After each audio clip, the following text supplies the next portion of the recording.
बताऊंगा रीजनिंग के top 5 question दोस्तों, जो सभी परीक्षाओं में पूछे जाते हैं। दोस्तों आप कोई सा भी गवर्नमेंट एग्जाम देंगे तो आपके पेपर में ये सब प्रश्न हमेशा देखने को मिलेंगे। दोस्तों रीजनिंग में कुछ सेट पैटर्न के प्रश्न होते हैं जो बार बार परीक्षाओं में पूछे जाते हैं। उन प्रश्नों को दोस्तों इस वीडियो में शामिल किया हूं, और दोस्तों इन सभी प्रश्नों को सॉल्व करने के लिए इस वीडियो में आपको बहुत ही आसान ट्रिक बताऊंगा, जिसकी सहायता से दोस्तों आप इन सभी प्रश्नों को बिना पेन उठाए सॉल्व करेंगे मात्र कुछ ही सेकंड में। तो आइए दोस्तों देखते हैं रीजनिंग के टॉप 5 क्वेश्चन। देखिएगा दोस्तों, पहला क्वेश्चन है, मोस्ट इंपॉर्टेंट क्वेश्चन है और इस टाइप के हमेशा प्रश्न पूछे जाते हैं। दोस्तों ये मैथमेटिकल रीजनिंग के अंतर्गत आता है, ठीक है। यानी रीजनिंग के भी सेक्शन में क्वेश्चन ये पूछा जाता है और मैथ के भी सेक्शन में ये क्वेश्चन पूछ लिया जाता है। बहुत ही इंपॉर्टेंट टाइप का क्वेश्चन है। क्वेश्चन पढ़िए, क्वेश्चन कह रहा है एक चींटी 3 मीटर चलती है और फिर 4 मीटर ऊंचे एक वृक्ष पर चढ़ती है।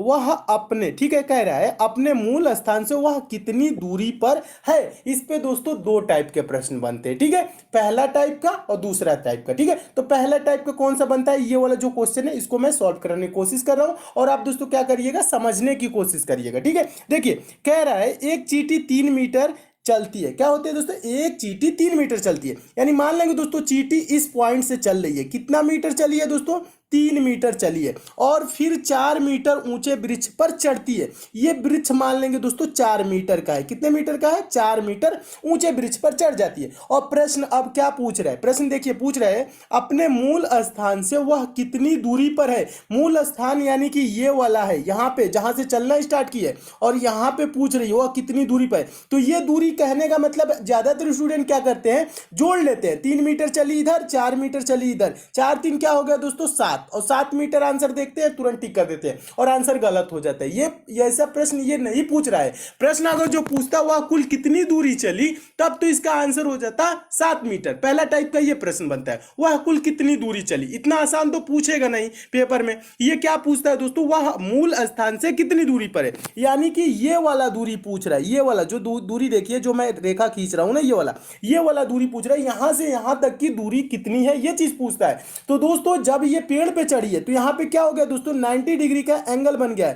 कहने का मतलब है दोस्तों ये 4 है ना, ये लंब है और ये आधार है, और 90 डिग्री के सामने वाला ये जो दोस्तों एंगल है, ये क्या है दोस्तों, कर्ण है। तो कर्ण क्या होता है, कर्ण का मान कैसे निकाला जाता है, तो कर्ण बराबर दोस्तों होता है अंडर रूट लंब का स्क्वायर प्लस आधार का स्क्वायर। कहने का मतलब है कर्ण बराबर क्या होता है दोस्तों, कर्ण बराबर क्या होता है, देखिएगा कर्ण बराबर क्या होता है, कर्ण कैसे निकाला जाता है, अंडर रूट में लंब का स्क्वायर, यानी कि 4 का स्क्वायर क्या होगा 16, और प्लस आधार का स्क्वायर 3 का स्क्वायर क्या हो जाएगा 9, 16 9 दोस्तों क्या हो जाएगा, 16 9 25 हो जाएगा। अंडर रूट 25 का मान क्या होता है दोस्तों, 25 का मान होता है 5। तो ये दूरी क्या हो जाएगी दोस्तों, 5 मीटर हो जाएगी। समझने की कोशिश कीजिएगा, ये दूरी क्या हो जाएगी दोस्तों, 5 मीटर हो जाएगी। और 5 मीटर किस ऑप्शन में दिया है, ऑप्शन नंबर पहले में दिया है, तो आपका ऑप्शन नंबर पहले क्या हो जाएगा, सही हो जाएगा। तो मैं उम्मीद करता हूं दोस्तों आप इस प्रश्न को अच्छे से समझ गए होंगे। एक बार और समझाने की कोशिश कर रहा हूं, समझिएगा। इसके लिए पेन उठाने की भी जरूरत नहीं होती है। कैसे सॉल्व किया जाता है, 3 मीटर चली है, फिर 4 मीटर ऊंचे वृक्ष पर चढ़ गई है, और ये दूरी पूछ रहा है 3, ये 4।